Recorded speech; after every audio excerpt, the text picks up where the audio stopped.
The Eagles defense won't have to worry about people rushing the football against them in the playoffs, in the Super Bowl. I'll tell you that, because that's not what New England's going to do. They're not going to take that ball and run it down throat, certainly with LeGarrette Blount now in Philadelphia. He scored a touchdown yesterday, too. No, I got to worry about a guy named Tom Brady, who is just unlike anybody we've ever seen in a football helmet and pads and cleats. I understand that we're going to go on and on and on and on over the next 2 weeks, much to the dismay of all the Patriot weary and fatigued fans out there. Brady legacy, Belichick legacy. We could just run back the storylines from 2 out of the last 3 Super Bowls. As a matter of fact, on game day morning yesterday, I don't know if you caught this piece, Chris, but there was a piece about how we looked at Belichick's greatness with Joe Torre, Coach K, Doc Rivers, all sitting down with Andrea Kramer. Oh, wow. Did you miss that piece? I did not see that. Okay. Yet. Then you must have missed it last year, because it was the same piece we ran last year. We just updated it with video from Super Bowl 51. Really? Trick of the trade. Love it. Still applies. Sure does. Doesn't it? Sure does. Same piece. Different video. Great coaching job by him yesterday. Could be the best he's ever done. But it certainly helps to have TB12 out there. And I know you were, I don't know if you were sitting there down to your cuticles with karma being the ultimate, what Jalen Ramsey referred to the Super Bowl. Yeah. But you sitting here last week saying easiest path to the Super Bowl. On paper.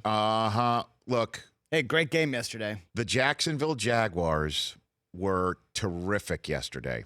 They did what they had to do to beat Tom Brady.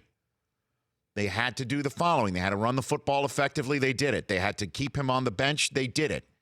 They had to frustrate him with pressure up the middle. They hit him. They hit him frequently, even on passes that he was completing. Even the one that he threw to Gronk that got Gronk knocked out of the game. Got hit on that play. He got hit all the time yesterday. Jacksonville won the turnover battle in a playoff game in Gillette. A rarity. They did it all that you need to do, with the exception of playing a perfect game. You cannot, with a lead in New England in the first half, come out of a timeout on 3rd down and get a delay of game penalty. Game changed after that. Now, we could sit here and talk about the officiating and how there was only 1 penalty on New England compared to, 10 on Jacksonville? Was that what the split was? 6, 6, pardon me. My bad. We could sit here and talk about that. Interestingly enough, Clete Blakeman, who you thought was bad news, his crew turned out to be not so much. There's a lot of video of Clete being the first to congratulate Brady after the game yesterday. Hey, Clete had a great game. He's a great official. That's why we want him out there. And both officials did very well yesterday. I understand that you're having fun with it. Okay? But here, you cannot, in New England, with the ball, before halftime, commit a delay of game penalty on 3rd and long that, sure, wiped out a play that gave him a first down, but creates a situation where New England could pin its ears back on defense, force you to punt, and give the ball back to Tom Brady with time left on the clock at the end of the first half, and then Brady did what he did. You can't win football games in New England in the playoffs doing that. You also cannot, in New England, play a football game in January up by 10 and go into a shell offensively. Now, you could sit here and say, well, that's Blake Bortles for you. But that kid's been balling out for the last 6.5 quarters. He was terrific again yesterday. He really was. And you could also say, all right, you could also say that he did have them in a position to win and made the throw to have him win it. When it left his hand, I thought it was complete. Because here's the scoop. Here's the one thing that Jacksonville was missing from the Tom Coughlin recipe for success that we were all talking last week, that maybe Jacksonville has that extra special sauce, because they did on Sunday what the Tom Coughlin blueprint was, which is the following. Don't blitz Brady. Get pressure with just 4 guys. Keep Brady on the sideline with a quality rushing attack. They did all of that. The one thing from the Coughlin championship games that beat Belichick and Brady in the Super Bowl that was missing from yesterday's game was the Tyree catch or the Manningham catch. That one big fourth quarter moment that would turn the tables for a team that was struggling to maybe get out of there with a win. The Jacksonville Jaguars had that teed up on the arm of Blake Bortles. And Stephon Gilmore knocked the ball away. Gilmore was missing on that day in Arizona when Tyree caught the ball, with all due respect to Rodney Harrison. Gilmore was missing on that day on the sideline when Manningham had that one drop right in the bucket on the sideline in Indianapolis.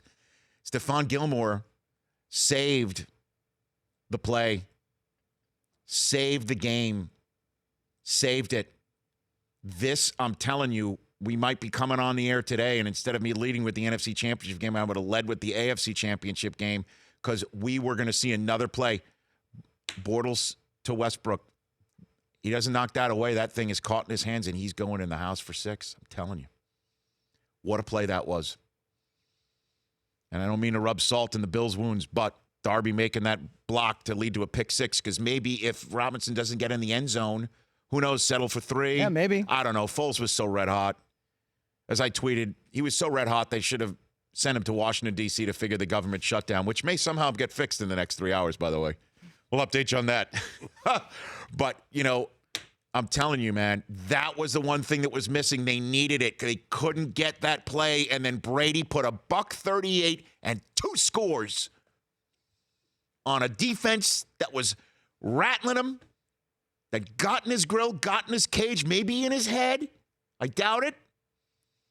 I think his hand was in his head more than anything else, based on the way that he was acting towards camera folk prior to the game. But a defense that was ready to put TB12's pelt right on the wall. Those brash kids wanted to go into New England. Miles Jack with an incredible defensive play to win the turnover battle by Dion Lewis coming from behind and stripping him. What a play. Holy cow. That defense wanted to put TB12's pelt right on the wall. And Brady comes up with a $138 and 2 scores in the fourth quarter. And how about this stat? This one is incredible. I've got a ton of stats, but this one just totally leapt out at me. In the last 10 seasons, when trailing by 10 or more points in the fourth quarter in the playoffs, the Patriots are 3-4 in those games. Now, you might be sitting, oh, well, it's under 500, Rich. I mean, why are you giving a stat? How is that impressive when you're under 500 over the last 10 seasons when trailing by 10 or more points in the fourth quarter of a playoff game? Because the rest of the NFL in those 10 seasons when trailing by 10 or more points in the fourth quarter is 3-70. 3-70. The rest of the NFL is in a position of being down by 10 or more points in the fourth quarter of a playoff game. New England has matched them with as many wins in just 7 cracks at it. The rest of the league has 3 wins and 73 cracks at it. And you know what the answer to that is? TB12 and Bill Belichick, the differentiator. And that's what the Eagles have to deal with coming up in a couple of Sundays from Minnesota. The Rich Eisen Show, weekdays at noon Eastern on Audience.